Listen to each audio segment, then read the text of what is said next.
Gojo vs Sukuna, the battle between the strongest sorcerer of today versus the strongest sorcerer in history. This was one of, if not the most talked about fight in 2023, and with it met its end with our glorious blue-eyed king facing defeat at the hands of Sukuna. But upon such a loss, Gojo himself admitted that the fight would have been insanely hard regardless of if Sukuna had the 10 shadows or not. Sukuna as well claimed he would violate Gojo and Yuji's body at 20 fingers. And in today's video, let's find out if that's actually the case. What's up guys, Versus Gambler here, and in today's video we've got something truly interesting. I've seen the topic of whether or not Sukuna would have won regardless of having Mahoraga or not talked about, and there definitely isn't a clear-cut answer.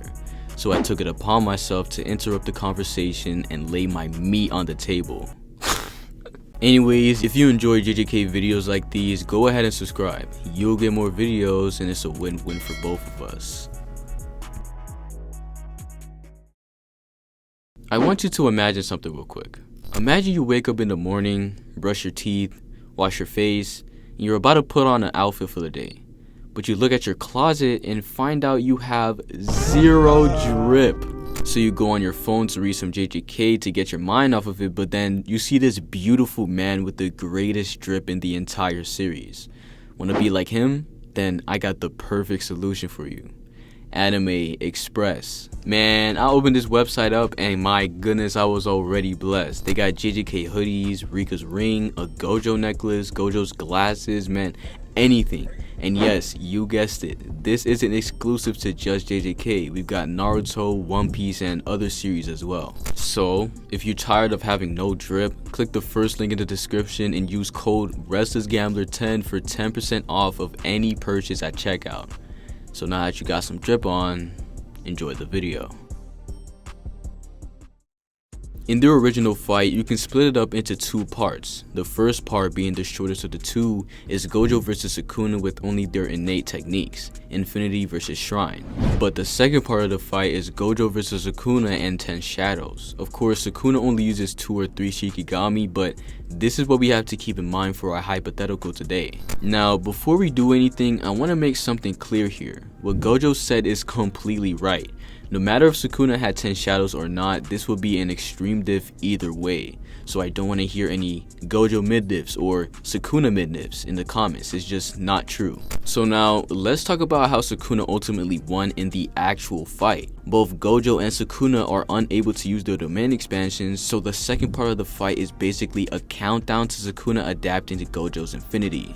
On Gojo's side, he's trying to violate him before he can do that because, as the spectator said already, if Sukuna ever gets something to counter Infinity, Gojo would lose. In the process, however, Gojo has to fight not only Sukuna but Mahoraga and later Agito. Even though Gojo dominates the 3v1 he was in and ultimately leaves Sukuna heavily damaged, Sukuna still brings out the dub, killing Gojo, who has his cursed energy ramped up from the black flashes. But how exactly did Sukuna pull this off? Enter Strong Cleave. In chapter 234, we see Gojo having a 1v2 against Mahoraga and Agito. As Gojo is punching and analyzing what's going on, he realizes that he really just needs to destroy Agito so Sukuna can't heal. As Gojo thinks about this, Sukuna in the shadows gives Mahoraga a pep talk, telling him to show him what he's got. As soon as he says this, Mahoraga cuts Gojo's arm off with a slashing attack, one that looks exactly like Cleave. Everyone is shook by this, but the reaction of Sukuna is the one you want to pay attention to, because he sees this and just says, "Lovely." At the time, we look past it, saying that's just him reacting to Gojo's arm being cut, but that just wasn't the case. Fast forward to chapter 235 and 236, where we actually get to see Sukuna get hit with Hollow Purple, annihilating Mahoraga and leaving Sukuna incredibly damaged. But in the next chapter, we enter a place that would represent the afterlife for Gojo, and we find out that he's been killed. What he's saying is that as Gojo keeps using Infinity on Sukuna or Mahoraga, the adaptation to it gets faster. And even before fully adapting to it, if they're exposed to the same phenomenon multiple times, in this case, again, Infinity, the adaptation will continue on and on.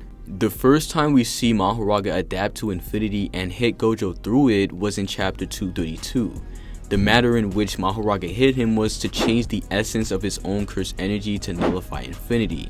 This was something Sukuna couldn't do, and so he waited a little more and made Gojo continue using Limitless as to adapt more. And then boom, the second time arises, Sukuna saw it and was fascinated.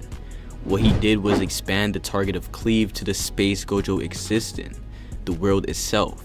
And so Sukuna took that and used it in the heat of battle for the first time ever, ending the strongest sorcerer.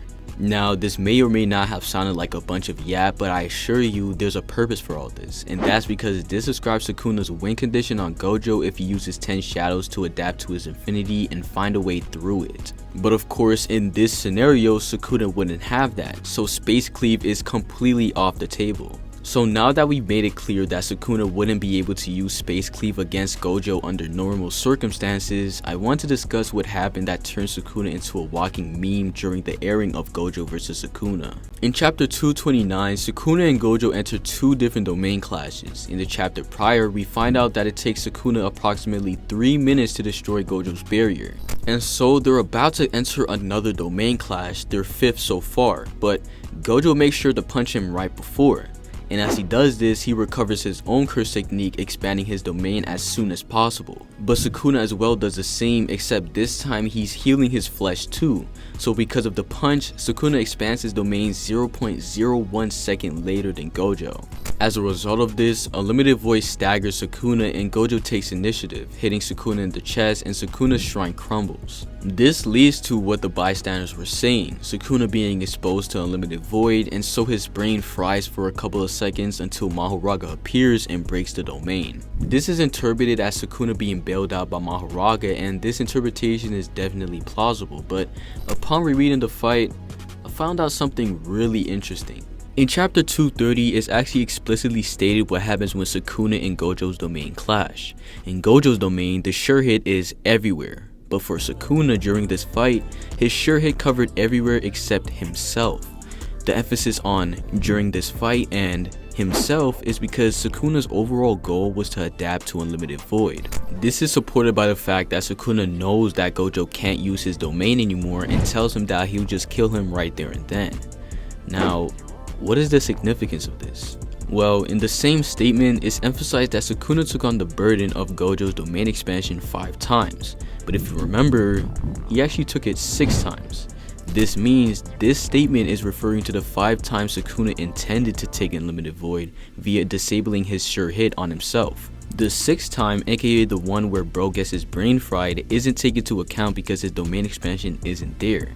And so I bring this up because this tells us if Sukuna's plan isn't to just adapt to Unlimited Void, he wouldn't exclude himself from negating Gojo's sure hit. This instance being part of the statement implies that if he had included himself, he wouldn't have taken on the burden of adapting, or in other words, he wouldn't have gotten hit by Unlimited Void. In regards to the 0.01 second delay between Gojo and Sukuna's domain, a good interpretation of it after the narrator's statement is that during those 0.01 seconds, he would have already sent the information to Megami if he excluded himself, but if he doesn't exclude himself, there isn't a point where he gets hit by Unlimited Void.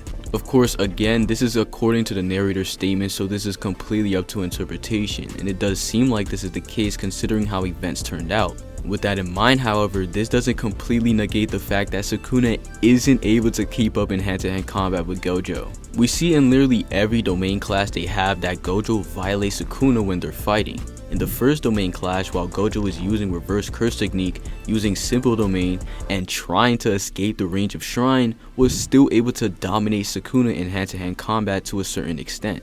And this is repeated over and over and over again. Heck, the students literally state that Gojo is superior within the domains. While of course Sukuna is still a dangerous guy within the domains, Gojo is just him when they fight with pure hands. But with all this yapping aside, how exactly would a fight between Gojo, the honored one, and Sukuna, the king of curses, go? Well, I think I've cracked the code. Gojo uses Hollow Purple on Sukuna and they enter the battlefield in amazing fashion. Sukuna tells Gojo that he'll kill him and Gojo says he'll go all out. They go ahead fighting in hand-to-hand combat as Gojo pieces him up over and over again. But they're still relative as hell. Don't sleep on Sukuna. The bystanders wondered what the hell would happen if Sukuna were to use his open domain against Gojo's, but they're interrupted as they're about to see the real thing. They clash domains, and I feel like you guys already noticed, but this is literally going exactly how it went the first time. The only thing that changes here is the fact that Sukuna isn't deliberately letting himself get hit by Unlimited Void, but that was the common consensus the first time. Everyone thought Sukuna was using his full domain expansion, but he literally wasn't. This was also part of Sukuna's plan, because in one of their domain clashes, he actually disables his entire sure hit and touches Gojo as to not get his brain fried. Is it a coincidence that literally right after Sukuna does all these antics, Gojo starts wondering why the hell Sukuna hasn't been using 10 Shadows? No, because he has always been using it, but he hid that from Gojo so he could secure the W. And so with this in mind, I think everything goes the same way it did before, except this time Sukuna isn't playing risky. That is, until we get to this moment. Now again, we already established that Sukuna's plan was to take Unlimited Void from Mahoraga's adaptation, but this time around, Sukuna wouldn't have been exposed to Unlimited Void at all because he would cancel out Gojo's sure hit on himself. And so a big, huge, insanely large question arises. If Sukuna cancels out the sure hit on himself under this circumstance, does he ever get staggered by Unlimited Void? I personally see it not working on him because of the narrator's statement. The 5 times he took Unlimited Void with his shrine are implied to be deliberately because he excludes himself from the cancellation of Gojo's sure hit. And so in this scenario, taking what the narrator said, had he not excluded himself, this panel right here wouldn't happen, and Gojo and Sukuna would enter their usual hand-to-hand combat, but once again their domains would fall simultaneously.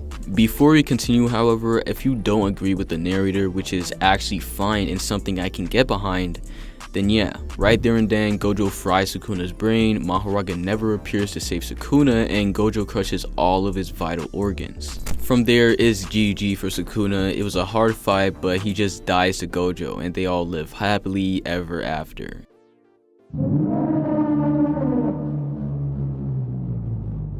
But on this channel, we love a good underdog agenda, so let's continue talking about the other interpretation. As both Gojo and Sukuna's domain fall, Gojo notices that all he has to do is beat him the hell up before the 3 minutes are over to finish the King of Curses. And so he squares up, ready for another domain expansion, but as he does this, he watches Sukuna stand there, laughing. He's confused and just expands his domain anyways. Yes folks, this happens in both storylines. Gojo has used 5 domain expansions, and in each, he's used reverse curse technique to replenish his burnt out limitless. And so of course from here on out, he cannot use domain expansion. I'll close the barrier of my domain and you'll be left with nowhere to run. And I'll carve you to pieces. This is goodbye. You were born in an era without me and hailed as the strongest, and yet you turned out to be painfully ordinary. 領域展開福間水氏